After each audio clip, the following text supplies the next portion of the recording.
At this time, I'd like to invite Katie Sullivan and Steve Fitzpatrick to join us at the stage.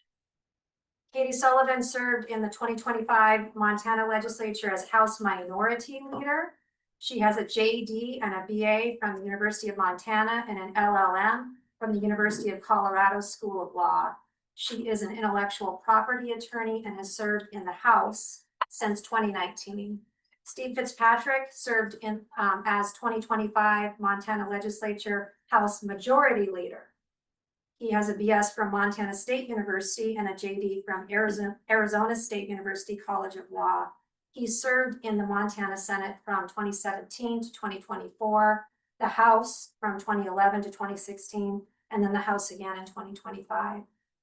We welcome these very tired public servants. We thank them for their service. We're going to start with just their own introductions and an explanation of the name of this section, in case you were wondering what that meant. I was.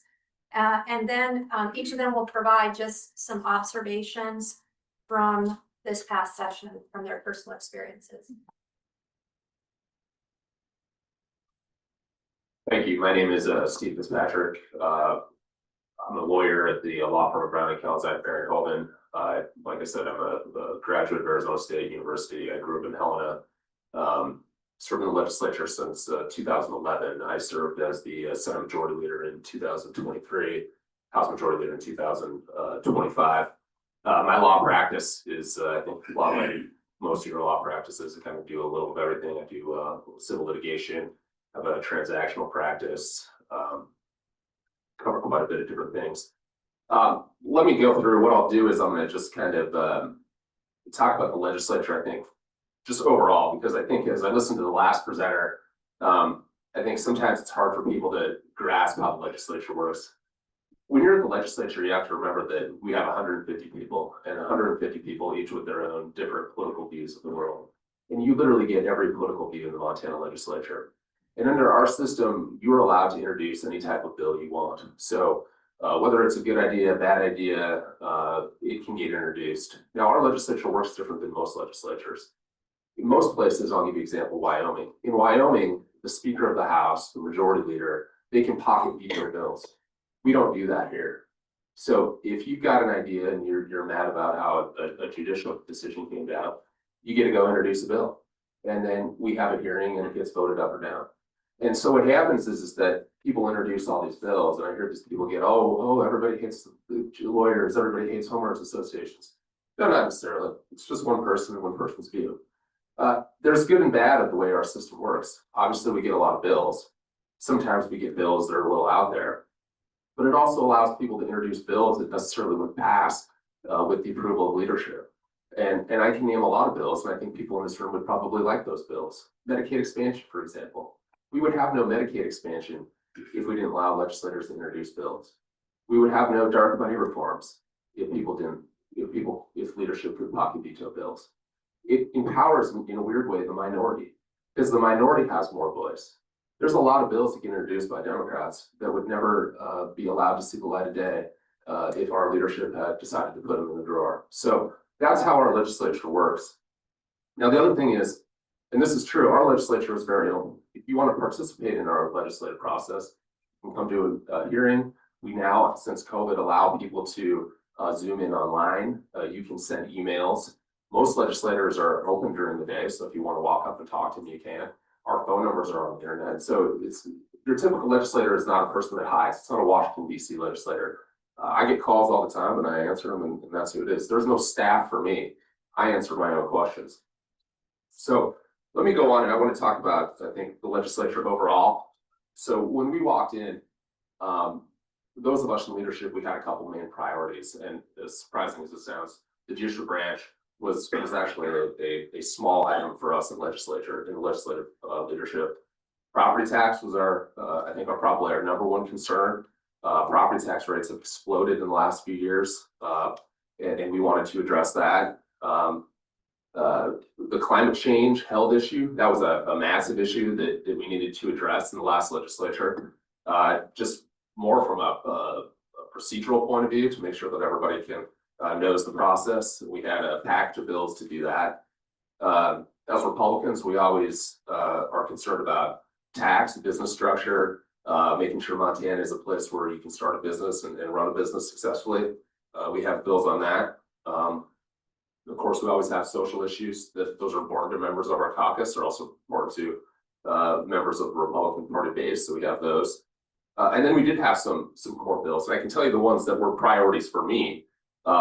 In the last, prior to the last legislature, the Montana Supreme Court made a ruling called the Forward Montana case where they decided to come and interpret our own rules. To me, that's probably one of the most blatant violations of the separation of powers you could have. And I thought it was necessary that we responded to it. So we had two bills. These were caucus priorities. One was to clarify the law that the Supreme Court does not get to interpret our rules. We write our own rules and we interpret them. And then also to take away the bad faith accusation that allowed them to award attorney's fees. That was a goal of ours, to restore the separation of powers on that. There was a bill that was not mentioned in the presentation earlier, but it's actually very important for those of you who do practice law. I believe it's Senate Bill 39. It's dealt with the issues of attorney's fees. So if you're going to prosecute a claim now and ask for attorney's fees, there are some additional things you're going to need to look at when you do prosecute those cases. So I think that's very important. If you've got an attorney fee claim out there, you're going to need to show things like whether people actually pay you the rate that you're asking, whether it's on a contingency fee, how you keep your time. So this is a CLE, so there's a CLE moment. The random selection of judges, that was actually an important one. I know there was a little criticism here at the beginning, but for a guy like Judge Grubich in Great Falls, he is terribly overloaded. And he does need help with random selection of judges. So that was a priority for me, was making sure that we fix that. Is the bill perfect? Probably not, but we probably do need to clean up on some of that. I think one of the things people forget about the legislature is there's the stuff you read in the newspaper, but the bulk of the bills that go through are things that actually have a very important impact on your everyday life, and you don't realize them. I will just hit a couple of them, again, since this is a CLE. Now, for those of you who practice contract law, the statute of limitations has now been changed to 6 years. For those of you who, again, do construction claims, that statute of repose is now 6 years as well. That's been reduced. If you're settling complaints against professionals, doctors, nurses, you cannot have provisions in a contract in your settlement agreement that prevent people from participating in the licensing disciplinary process. That's something that happened. If you're making voluntary payments of claims, the old law was only on the personal injury and the property damage. It now applies to everything. So you can now make voluntary payments on contract claims.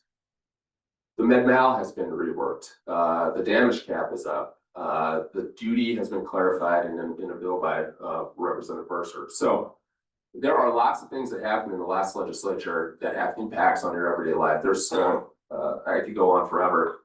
I said this at the last CLE I was at, because I presented at the state bar a couple weeks ago. And if you want to get that, there's a very detailed list of all the bills in different areas, criminal law, family law, and so forth. But I made this joke and I said, we talked about the legislature judicial branch. The real enemy of the legislative branch is really homeowners associations. So we had a couple bills on those as well. So that's the legislature. Let me just get on the topic here of the title. I'll give it to Katie. But in every legislature, divisions form. Groups of Republicans or Democrats sometimes break off and they vote with the other party. To a certain degree, that's what happened. And that voting coalition killed a lot of the bills that were discussed earlier. It happens every session. I think we just got a little bit more noise this time. That's what's called the 9. Those are the senators who broke off. The guy who the title here, Lou Jones, is a representative from Conrad. He's very powerful. He's kind of the leader of the moderates of the Republicans. So that's where that comes from. But I think as we go through this discussion, the fact of the matter is most bills are failing on the merits. I know people don't feel like legislators are listening, but legislators are listening. The guy who probably killed most of these bills was actually Representative Mercer. He's not here. He would get up and give floor speeches. And part of the legislative process is trust and credibility, and people trust Representative Mercer, and he was probably responsible for killing most of these things. So with that, I will pass this on to Representative Sullivan. Hi, everyone. Thanks, Steve. My name is Katie Sullivan. I am the House Minority Leader for the Democrats. I have been serving in the Montana legislature since 2019.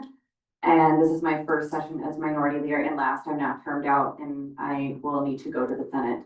Because we have the term limits in Montana where you're only 4 sessions on each chamber and then you have to move. So I was a whip last session. That's a member of the minority leadership as well.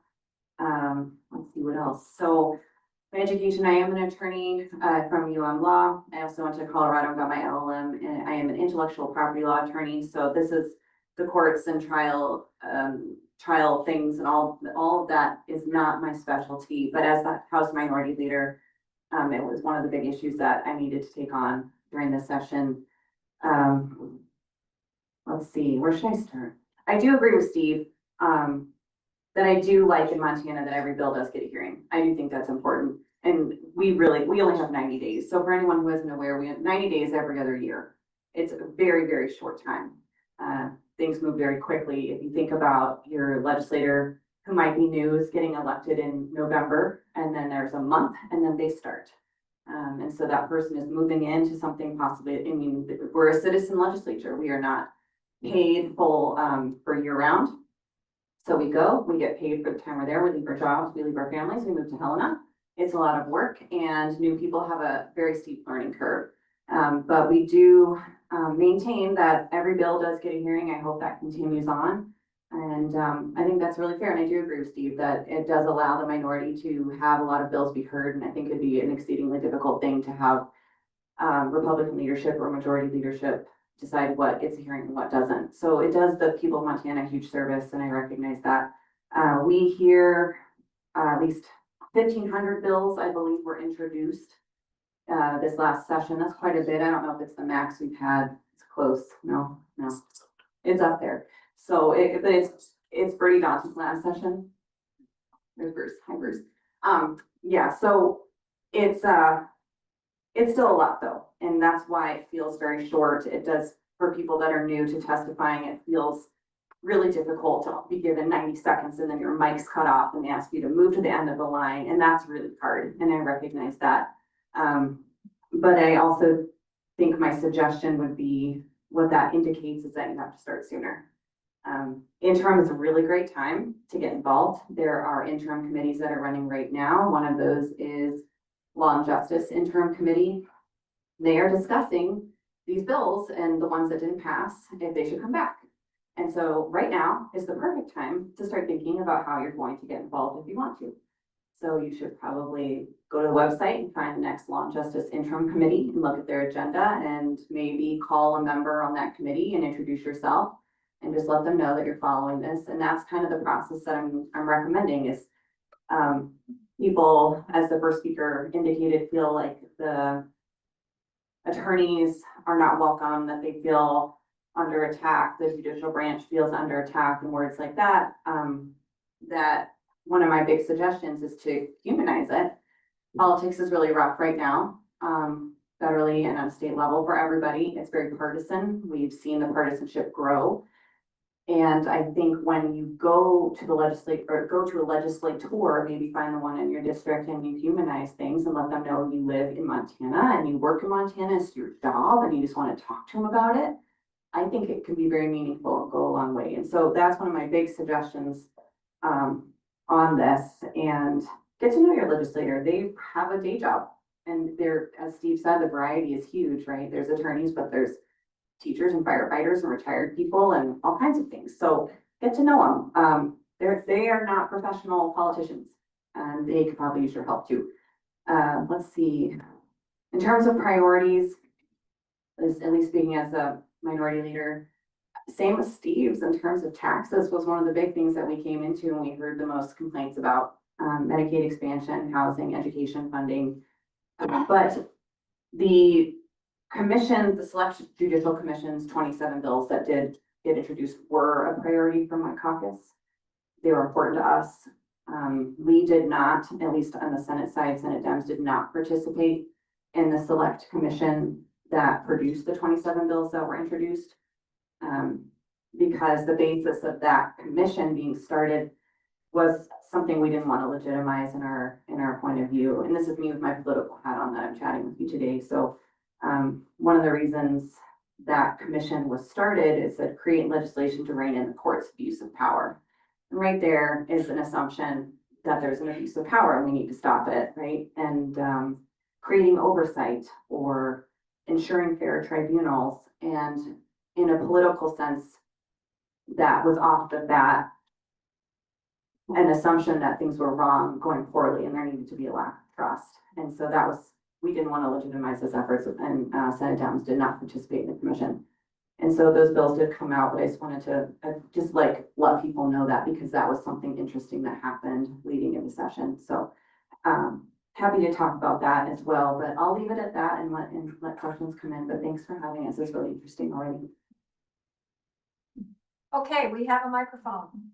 If you have a question, here we go.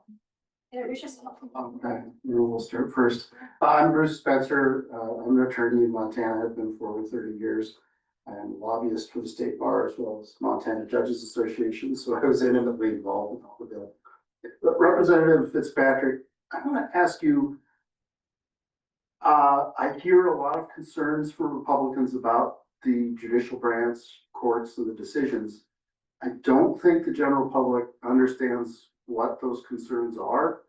And some lawyers in particular don't feel they're valid. I don't think that's an appropriate thing to do, because those are the concerns of those elected officials, so we need to address them. Can you, from your perspective, tell us what the concerns are of the Republican side on how the judicial branch is acting? That's a hard question because it brings in a lot of different point of view. I think what spurred the select committee was two decisions that I think the majority of legislators felt were significant encroachments into the legislative branch's power. I think the first one was the Ford, Montana case, where the Supreme Court decided that it was going to interpret our rules, and when they interpreted them wrongly. I mean, they decided that we did the wrong conference committee process when that wasn't true, and just said the meeting didn't go long enough, and all kinds of other things that are strictly within the purview of the legislative branch. I think the other one that really got it rolling was the 442 decision, and 442 was a bill that took marijuana money and allowed it to it was going to give, there was a formula and it allocated out to counties for road maintenance. And what happened was there was a sine die motion, and that's just the motion that ends the legislature. Well, it came in while the bill was down at the governor's office, and I was particularly frustrated with that decision because I thought it was a bailout for really a stupid move by a bunch of legislators to end the session early. And I didn't think it was the role of the court to come bail out a bunch of legislators for making a bad motion at the wrong time. Because I think it ultimately leads to gamesmanship in the legislature. So that I think was my frustration with that decision. Now, with that spurred on the other people who were generally frustrated. I think there's feelings among some people that they're biased at the Supreme Court and so forth. They don't like the decisions. But I think that those two cases, I think, really launched the select committee, and then from there, it got to be just a hodgepodge of bills. People would ask me what I thought about the select committee. I liked some of the bills. I didn't like some of them, and some of them I thought were nothing bills, to be honest. And as those moved through, the bulk of them got killed because there really wasn't the support for them. I think the committee did, to a certain degree, kind of go overboard. There was kind of no discipline as to the volume and the number. Part of being a good legislator is knowing what you can pass and what you can't pass. And I felt that some of those bills were just kind of, you could tell that nobody was counting votes ahead of time before they walked in the door. But it is what it is. That's how the process works. So I guess that would be the summary, I think, of the majority feeling of the Republicans was really those two cases. Thank you, appreciate that. Representative Sullivan, this was, in my 25 years of lobbying experience, the most complicated political session that I've seen. And the Senate was relatively easy to follow with 9 moderate Republicans joining Democrats and moving an agenda. But I have to be honest, I had a hard time figuring out what was going on in your chamber. So I'm wondering if you could enlighten us about what was happening politically during the session in the House and how you were advancing your agenda. Thanks, Bruce. It was a weird session. You've been there longer than I have in terms of seeing more sessions, and so has Steve, but I don't know. Have you seen it like this recently? No, it was weird. It was a weird time. The Senate, and you're right, like with the Senate, with the maneuvers that were done with the Senate Democrats, with the 9 first day 1 of session, I think first few hours of session, did create what you could call an alliance, and I think that's fair, with that group around some shared priorities. And as we all saw unfold in the news, a lot of feelings were had amongst the division of Republicans on the Senate side, and it really entrenched the 27-23. That was the vote. So you'd watch it, depending on it depended on the issue in the bill. You'd see 27-23, 27-23. And I think it did provide a lot of comfort. And it was good for people, depending on the issue, if their issue was in that tranche, like that was going to feel really good, right? You knew exactly what was going to happen. And the House did not do that. We did not have an alliance, a formalized, forward-facing situation like that happen. There's more people. And that's kind of one of the big things is there's way more people, and double the amount of people. There's 100. I have 42 Democrats. Holding 42 Democrats or Republicans, I think is fair, is really, really hard to do to keep everybody in line, because you have legislators from across the state, all with different districts and different priorities. And I maybe it can, alliances like that can form in the future in the House to make things a little bit more predictable, but that just wasn't the case this time around. And I also had in the House side, just politically speaking, Democrats that had a bill that might have what you would call a far right coalition. So Democrat far right. And as an example, one of those would have been, I think it was transparency around the governor's office. And I can't remember the exact bill, but it was Representative Ed Staffman, and his was an alliance with the far right. And if we had maybe had a formalized alliance, politically speaking, in the House, that bill maybe would have not left our chamber. And so that's just an example of the flexibility, I'll call it, in the House. We just never got into like a solidified trench, and that was hard for some folks because it made it a lot more difficult to follow and predict what we were going to do. Does that answer? Very good. Okay. Thank you. Yeah. Who wants the mic?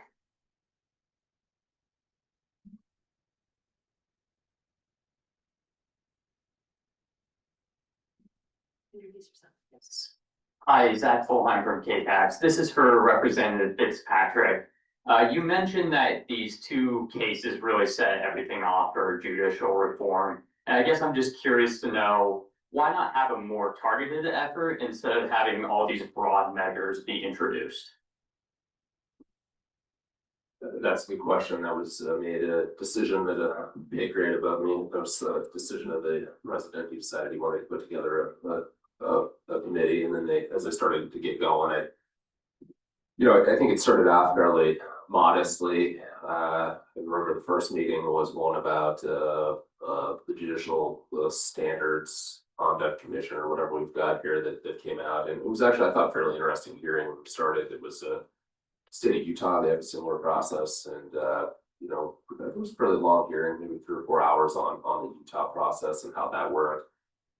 I think what happened is that over time it just kind of devolved from there. I'm not sure I could explain all the mechanics because I didn't attend all the meetings.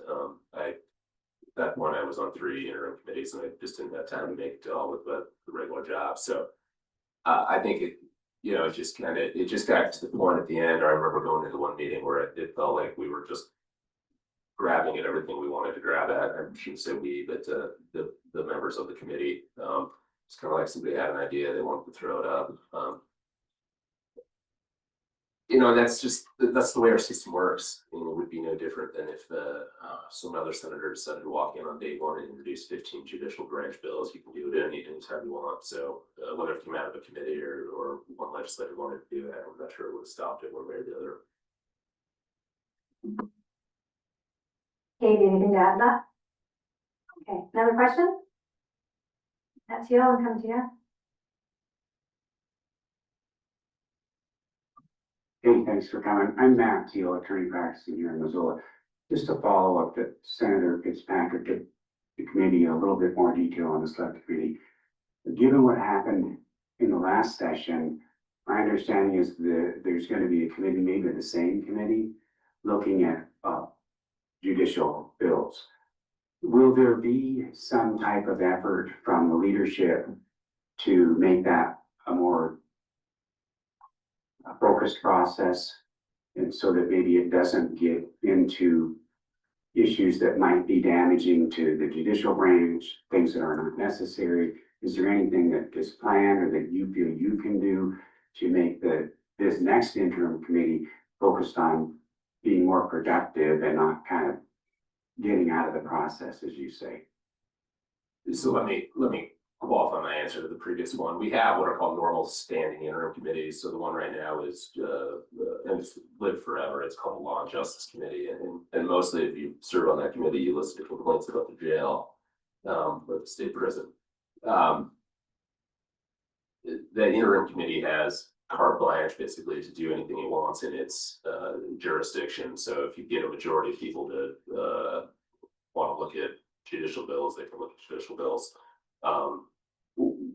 We don't, as leadership, we can't tell them what to do. They're going to do what they can do. It's House and Senate combo. So if there's enough going on, I think one of the mistakes people make thinking is just because I have a nice title like House Majority Leader, that can actually control what goes on. It's not. It's controlled chaos. It's basically what it is. Trying to steer the boat through the river as well as I can, but there's just a certain amount of chaos that happens, and people do things that you know, would I do that? No, but they do. So, am I going to be able to control what happens in the Law and Justice Committee? No. I mean, be honest, Katie will tell you too, we struggle to control our own numbers most of the time. My question wasn't control, it was any efforts.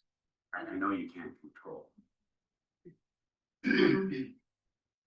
Yeah, I don't have a better answer except that would be the place right now that you would see things being developed. I've heard there might be 5 or 6 bills being contemplated right now in that committee that could become committee bills that would qualify for an earlier introduction next session. And so if there is a group, an organization or anybody who's following that, that would be the place to start looking and the place to start participating, in my opinion.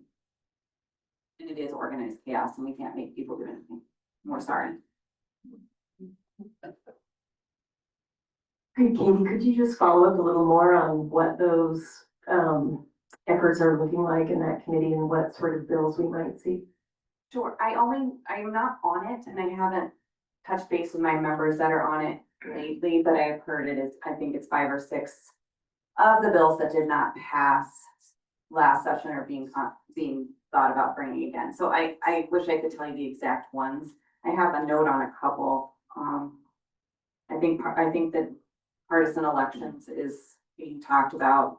I know some of the ones from the list of 27, and then there was one that I don't know if it qualifies for what we're talking about here, but it is Halo bill. Creates a halo around law enforcement, so no one can come in within X feet of a law enforcement officer. And there's some First Amendment implications, but I don't know much about it, but that's something they're working on right now. Sorry, I don't know more. Thank you both for coming. John Morrison. Question mostly for Steve here. Ann Sherwood mentioned earlier that a lot of these bills that she was talking about bear striking similarity to bills that were introduced in other legislatures in other states. What can you tell us about where some of these bills are originating in that respect? I think most of them are just coming out with ideas that our people are coming up with. Now, when our staffers draft bills, they have access to databases from organizations like National Conference of State Legislators. I believe Council of State Governments also has databases where they have bills from other jurisdictions. So when they draft them, they will frequently look to those other jurisdictions to see what's available. But And the other thing too is that sometimes we will direct our staff to go look at a topic, and then of course they will pull bills from other states, but is somebody coming in and saying, oh, we're doing this in Arkansas and this is great? No, this is homegrown. The research may involve looking at bills from other jurisdictions, but the answer I think is it's homegrown for most of it. If I could just follow up on that, you mentioned NCSL, any other specific groups, like particularly ideological or doctrinaire groups that are advancing batches of bills for your caucus to consider? Not that I know. Well, we have an online question. Constitutional right to participate, double exclamation point. How do you see returning the legislature to a place that allows time, questions, and thought given to each bill, particularly giving enough time to the public to participate in a hearing?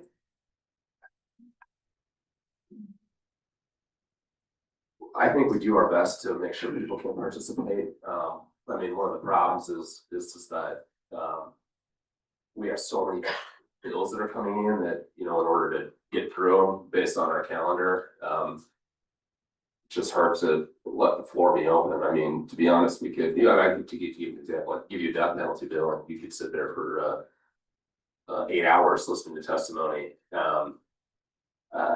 We have to give our chairs discretion on how to manage their committees. Now, some committees obviously have more work than others. When I was the chair of the Business Labor Committee, I was the chair for 2 sessions. I think I restricted testimony time maybe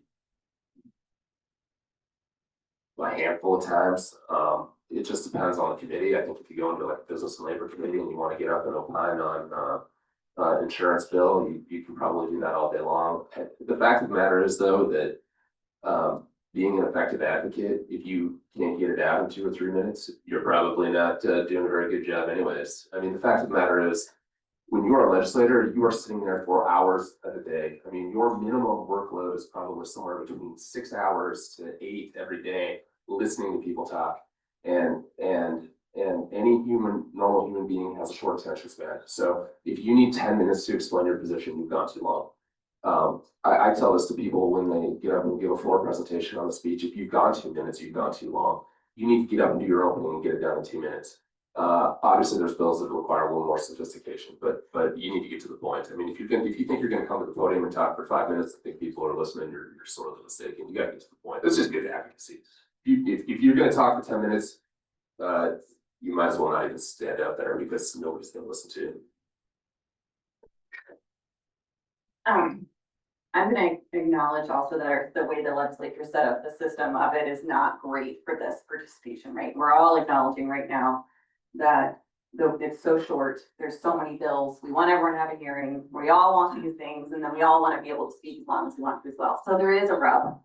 And so it isn't set up to make it great, and I recognize that. We have had some rubs last session with right to participate, and we have, at least in a leadership perspective, amongst the 4 chamber leaders are going to start some chair training to make sure that people are not getting cut off too soon, and making sure that the public gets to be acknowledged as they should. And so that is something that I see and acknowledge, and we're working on it within the boundaries we have. But we're thinking also restricting the number of bills. Should we restrict them? Should we have it be, you get 10 no matter what, and then anything after that requires leadership approval, right? So we're trying to think of ways to give us more time for hearings, but would that restrict the number of bills that we can bring and how much we can do? Yeah, it would. And so we are trying to operate within a very limited space and time, and it is really difficult. So I see what Steve is saying, and that unfortunately, it's just, there's not a lot of time for folks to to feel like they're getting their say, and I understand that. It's very frustrating.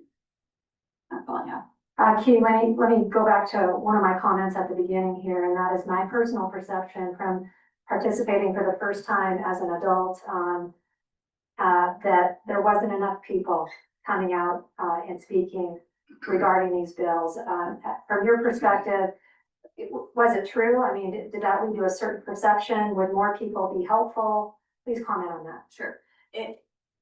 It was, for the first part of session, I do recall hearing from committee members with these, what we are here talking about is important bills.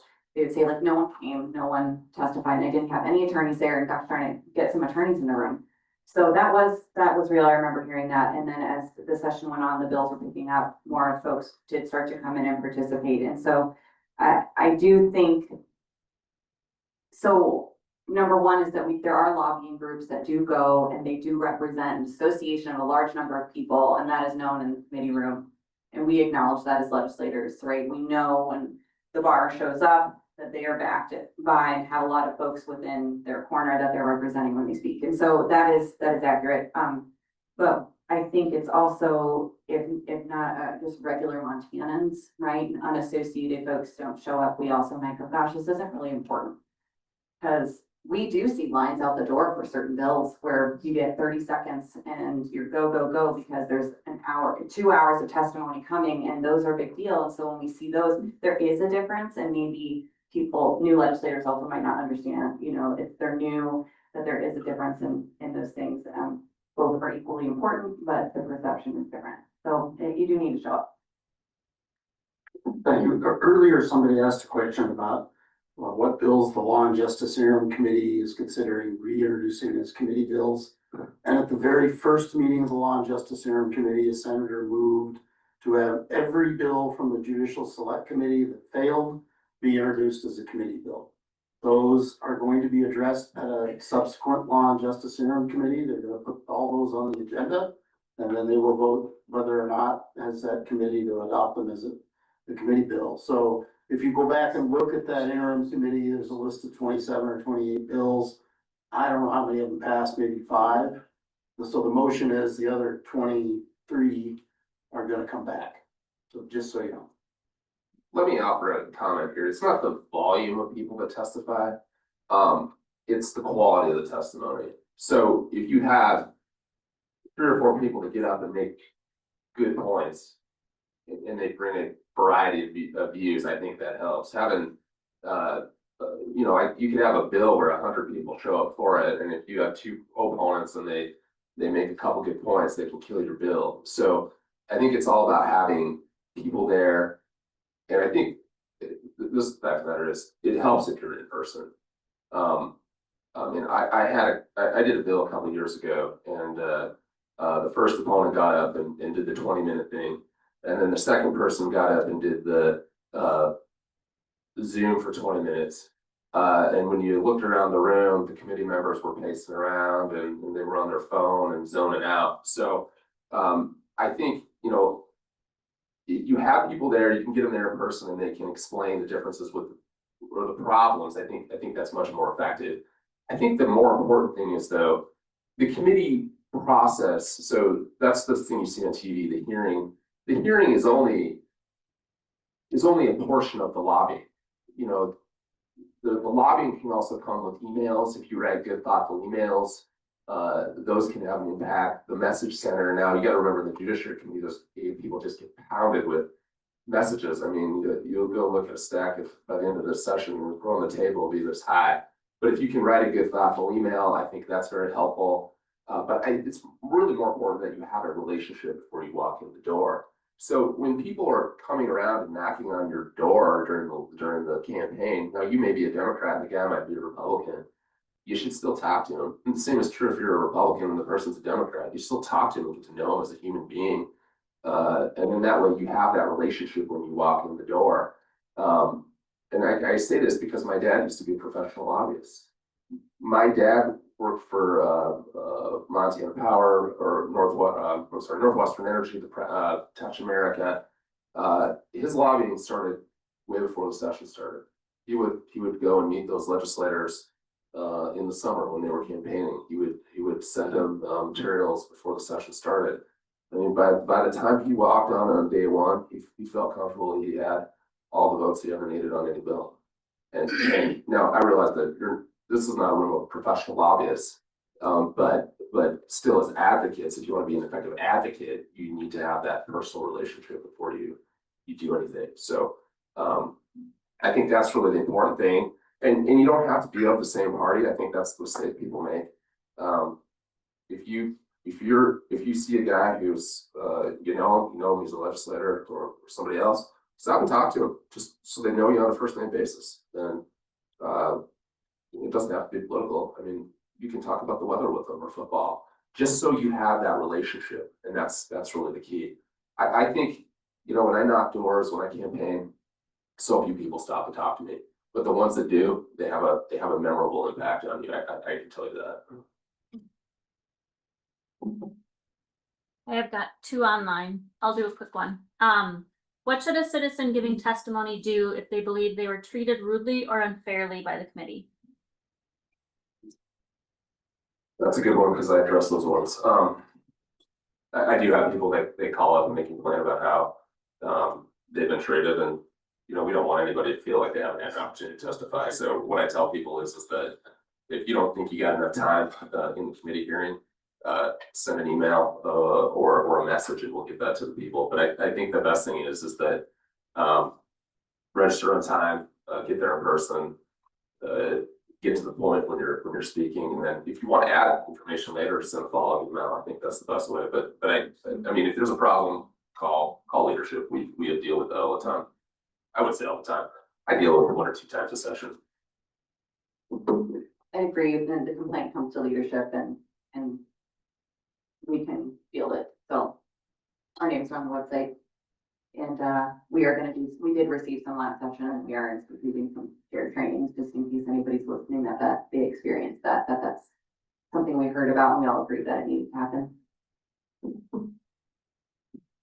Hi, this is a slightly different topic, but I think it's related to the title of this panel, and that is, one of the things I see just as a regular citizen attorney here in Missoula is this idea of local control, whether it's a good thing, bad thing. I see it from Helena, I see it from DC.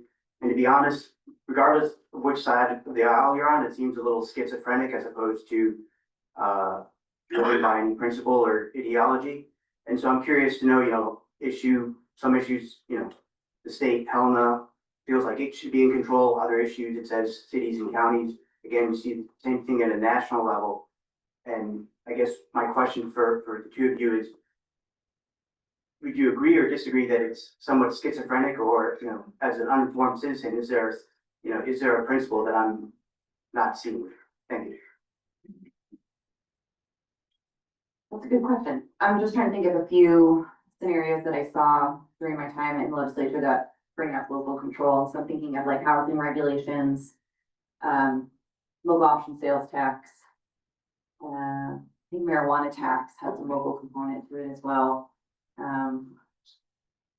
There's some business licensure things that I think we might have touched on. So, I mean, and all I'm thinking of for your question is the political spectrum. And I know folks on both sides of the aisle that have the feeling of local control, and I'm a local control person, so I would stand up and say, I'm going to defer to my local government who's working on this issue right now. And I know they are because I've talked to them and they have a committee and this and this and this and that. But other members of my Dem caucus that would say, no, we're just let's wipe out all those housing rights on a state level to make it easier because we need more housing. And we're all fitting under the same tent.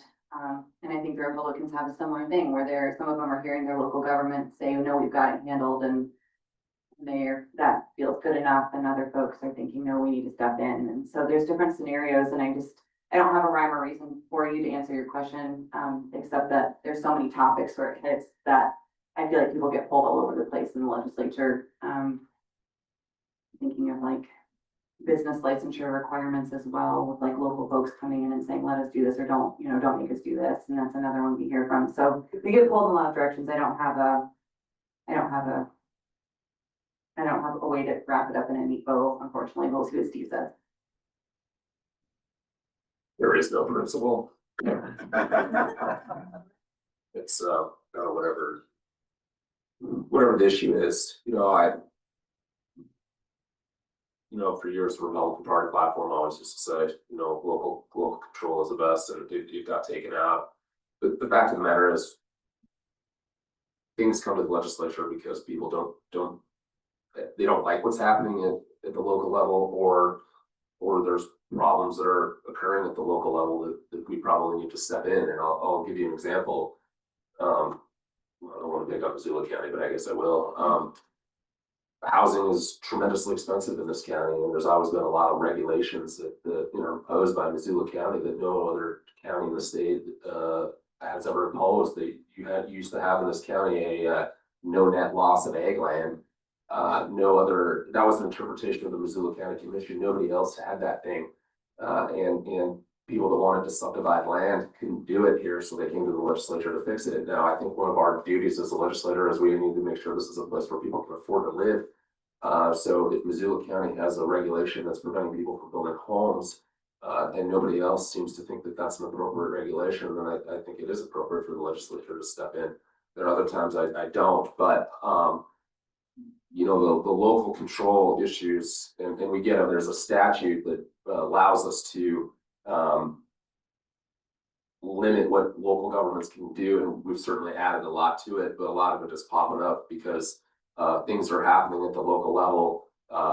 People are bringing those complaints to the legislature, and then we're responding a lot of times because people just disagree with the policy. You know, it is what it is. I think you know, it's again the counties, they all have lobbyists that can come and show up, but I think generally that's what's happening is that problems are percolating up, and then we're addressing them at the legislative level. Hi, I'm Chet Phillips. I am neither a lobbyist nor an attorney, but I did speak against a lot of the really awful attacks on judicial independence in this last legislative session. And my question is, I'd like to hear both of you address the question of why, when we know that that select committee was so vehemently partisan that one party wouldn't even really participate in it. Are there efforts to actually make the Law and Justice Committee less partisan or any more moderate at all? Because you can't possibly imagine that the will of the people is being served with those anti-judiciary bills. The answer is that our interim committees are the membership is set by statute, so there's so many Republicans, so many Democrats, and then there's also a limitation on what we call partisan bills. So you can only pass, I think, 5 bills out on a partisan vote. The interim committees historically used to be 50-50. We changed that a few years ago just because a lot of our members thought it was unfair to serve the majority, especially with 2/3 majorities, and then not having the opportunities to serve on your committees. So they are by default have members of both parties on them. So that's the answer to your question. Yeah, I was just gonna repeat, I'll repeat what Steve said too. They were, interim committees were 50-50. 2023 was it? We changed it? Maybe 21, can't remember. And so now they're, instead of being 50-50, where the goal was bipartisanship, right? You have to get someone from the other side to agree with you to get your bill out. That has now changed, but which I don't like. I don't like that. I felt like interim was a time when it was like, let's all simmer down and work together. I'm not saying that's gone. I'm not saying that at all, but it just makes it a little bit tougher. There was some, Democrats with the issue of judges and elections and things like that, there was willingness to discuss what could we do to make this process better. Some Dems thought, well, should we appoint judges? Should we have the governor appoint them? Should it be appointed by a committee? Like, let's have that conversation. So it did have side conversation that came up where it's like, okay, let's try and figure this out together. But that it just didn't make it through the noise of all the partisanship that happened. I think there's a way to continue working on that if it's going to be something that keeps coming up over and over and over again. That'd be my hope, but in such a short partisan time, it's really hard. Hi, my name is Robin Turner, and thank you both for being here today. I have a question primarily for Representative Fitzpatrick, but Representative Sullivan, if you have some insight, that's great too. Representative Fitzpatrick, during your discussion of Senate Bill, was it 41, the substitution that you said there might be some things that need to be cleaned up. Just as someone who's represented a lot of indigent clients and clients in rural areas, I am curious what those conversations were and how we might be thinking about that substitution statute to be more responsive to those folks. think, talking about SB 41, I think we may need to come in and do a better job defining what is a nearby jurisdiction. I think that's, I mean, I think for some places it's easy. For example, like Cascade County, right, we're surrounded by a bunch of counties and that's pretty easy to fix. You're out in Lincoln County, that might be a little different. I think that's where we need to go with it. I can tell you, and this is from conversations I've had up in with, for example, Judge Grubich. He gets, or at least he was getting substituted quite frequently by the public defender, and it was putting a real burden on everybody else in the division. So he needed just, I think, just for administrative purposes, I think all the judges in the 8th district needed was a little bit fairer way of getting bodies in to help with some of the cases. So I think we did need to do some work on substitution of judges. Now, the other issue that came up, and this was in actually one of the Senate Select Committee hearings, was there was some concern that the distribution of the case after the substitution was not truly random, that people weren't rolling flipping a coin or doing something else to assign the judges, so that there was a selection method that where they were picking judges. Now, it was a very nuanced discussion in the committee. Honestly, I can tell from listening to the testimony what exactly was happening, and the focus was really on the 1st district in that situation. But I think that was the impetus of it. Is there was some concern about whether it was truly random in some jurisdictions, or if it was not random, and then obviously you have the case of the judge that gets substituted a lot, and there always are in some places. So I think that's where really the heart of that bill came from. I think there are some legitimate problems that needed to be addressed, but I mean, no bill that we pass in the legislature is ever perfect. I mean, honestly, and Katie will tell you this, we spend about the first 3 weeks doing what are called agency bills, and those are just basically bills where we're cleaning up stuff that passed in the previous sessions, fixing errors in those ones. I mean, that's about the first 3 to 4 weeks. If you sit in business and labor, that's all you do for about 5-6 weeks is agency bills where there's some tweak to the code and some licensing regime that you need to fix. So that is a big part of the legislature's work, is actually just making changes, additions, subtractions to the code off of previous past bills. It's a large percentage of the work. Thank you. Okay, last question, I'm gonna give it, call to action. And I want you to each answer this question, speaking to lawyers and speaking to judges. And I'll preface my question by saying, if you sit in law and motions day, you understand that our judges are terribly overworked and they are under supported in my view, and they don't have a lot of time. So what can they do? What can they do in your view to improve the functioning of our governments working with one another? And then the same question, call to action to lawyers and other members of the legal profession that are online or here with us. What in your view can we do to improve the functioning of our government and to participate more? How can we help this? And then if you can, speak to whether this is really as ugly as we think it is in Helena.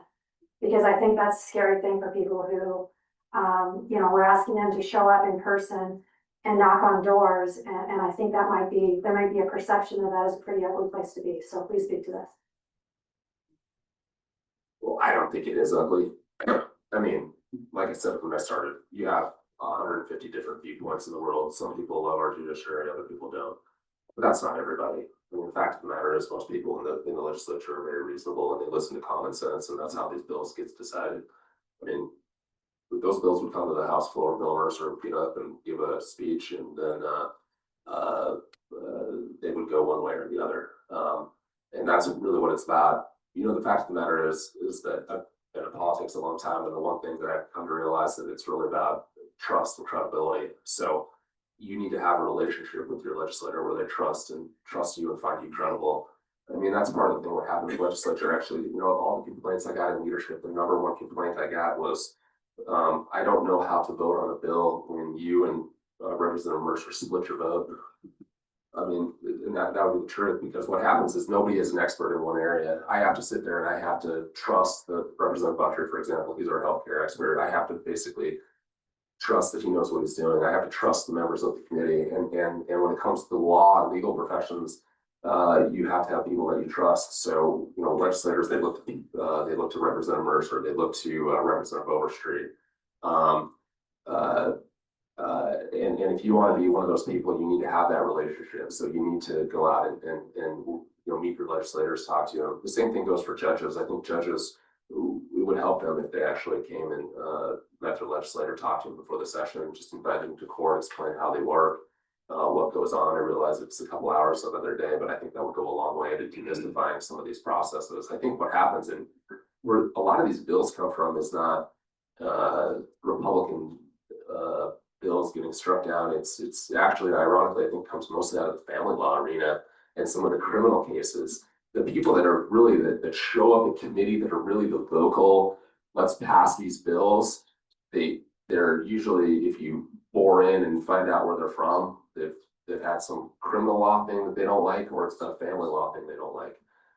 In fact, if we pulled up a hearing and we saw all the opponents or proponents going one way or the other, I can tell you exactly where they came from. So a lot of them are abuse and neglect. There's some people in those processes. So I think that's where you get some of the pressure on the legislators, is it's coming out of those hearings or processes people don't like in the criminal and abuse and neglect. It is very rare of the political cases that everybody talks about. So I like I said, when we talked about this earlier, I think it would help if obviously if there's better relationship between the judicial branch and legislative on a one-on-one human level. And I got to applaud the Chief Justice. He's actually made an effort to go out and talk to people, which is very refreshing. I mean, it's and I think he's done a good job so far. So I think if more judges engaged with their legislators and more lawyers did, I think we would tone down some of this. But you have to remember, this is very important for this group, these judicial bills, in the grand scheme of things, that the legislature is part of it. But you know, most people will spend their days talking about property taxes or some of the social issue bills. I think by the time we got to the end, it was almost all property tax every day. I mean, that's all I talked about. Representative Sullivan, we spent a lot of time in meetings talking about property tax bills. So, you know, it's usually the big issues of the day that are carrying the weight. I think I have a few things to say. So I would say that, unlike the federal delegation members, the Montana legislators are accessible. And we are most likely your neighbors. We most likely live in your, is nearby. And right now is a great time to talk to them because they're not in session. And now's the time to do it. So start now. That's what I'm saying right now. Start now and get to know them. And I think Steve wasn't saying that you should feel like you have to go knock on a door, but when someone knocks on your door, you should answer it. We get a lot of doors slammed in our faces when we knock. We get it. We're very annoying sometimes. And you want to make dinner and you want to watch a show after work. But if you can answer it, and no matter who it is, you can tell them and what's important to you, and then maybe get their phone number and say, I'm gonna call you and I'm gonna take you out to coffee, except you can't buy them coffee, that's against the rules, but make them buy their own coffee and talk to them. And so take these moments to meet those neighbors that are then gonna go to the legislature. We are accessible. Most of that, I just think now's the time, humanize things, let them know where you're coming from. And then most of the legislators, I think I was gonna say the 80-20 rule, that 80% we probably agree on, if not more, which people don't believe. They think, oh, you have to be fighting all the time because it's politics. But the news doesn't pick up the parts where we all agree. And so a lot of bills, like especially early on session, they're cruised through at 99 votes or 100 votes or something like that. And we don't even, there's barely any floor speech. And so I don't want the perception of Helena. It feels like you want to take that federal fighting and you want to like bring it all the way down to Helena, but I would try and resist that and recognize a lot of us agree on a lot of things, and it's just disagreement on a small segment. It gets hot, right? It gets pretty hot, but don't let it make you feel like you can't participate. Go anyways, show up, meet people, don't feel afraid. We're probably afraid too, and especially new folks in the legislature, they just want help. They want to understand what's going on, and it's up to you guys to teach them. So get into it. All right, we are out of town. I just have one more thought. You know, lawyers actually have a very unique role because you're dealing with the law every day. I get people that call me up, and this happens not a lot, but I mean, I'm just reading an email I got this morning from a lawyer in Havre who has a criminal law issue, and I'm reading the statutes. You know, his concerns are quite reasonable. So if you actually have things that you think need to be fixed in the law, let your legislator know, or you know, reach out to somebody who is a lawyer. I keep a list, for example, of all the things that I come across in my daily life that I think, you know, maybe we could tweak there. And I just put it down on a list, and then we go to the next section. I have a bill, but I've already had a couple lawyers reach out with ideas for legislation in the last few months. I caught one down at the CLE in Helena at the state bar. I'm getting one today. So you guys can actually change the law in your area just by reaching out. The attorney lien statute that passed 5 years ago, that was just a lawyer in Kalispell who worked on it, and she called me up and said, we need to fix the lien statute. And she sent me a draft bill, and I introduced it and ran with her, and all she did was zoom in on a couple meetings, and we changed the whole lien law. So you guys actually have the ability to make realistic changes to the law. Just call your legislator up and let them know if you got an idea. I'm always willing to take a call. You don't have to be a Great Falls person if you want to have me work on a bill for you. If you think you got something reasonable, I'm happy to do it. We do it all the time. I carry bills for a lot of people. It sounds crazy, but some bills I carry, you know, like Senator Hill from Great Falls or from Missoula, she had a problem with her central committee. I carried the bill for her and did it. So we do work together. I mean, Katie and I are opposite parties, but we talk frequently, and we do work together on many issues. And the fact of the matter is, most of the things we pass are bipartisan. So if you do have ideas, certainly let us know. We can certainly help you, especially lawyers, because you come across stuff all day long, and there may be fixes here and there that may be necessary. One more thing. There will be, the partisan judicial elections will be on the ballot. So pay attention to that. It's coming. Thank you. Well, we want to thank you. I think my takeaway is that showing up matters, having face-to-face conversation matters. And we want to thank you for showing up and talking to us today. We appreciate your service to our state and our conversation today. We are going to take a precisely 10-minute break, and then we'll start again.